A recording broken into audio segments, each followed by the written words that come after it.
Hello guys, dito tayo ngayon sa park. Ayan o, medyo lumabas tayo, nag-walking kasi nandito yung anak ni Lola. Lumabas tayo para sumagap ng hangin. Ayan, dito tayo sa park.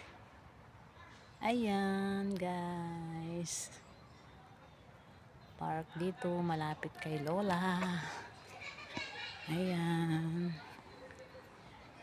Yan, tapos nating mag-exercise. Yan o.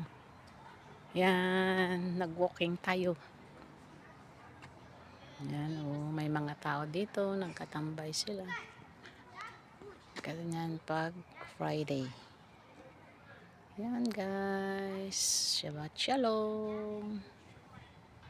Thank you for watching.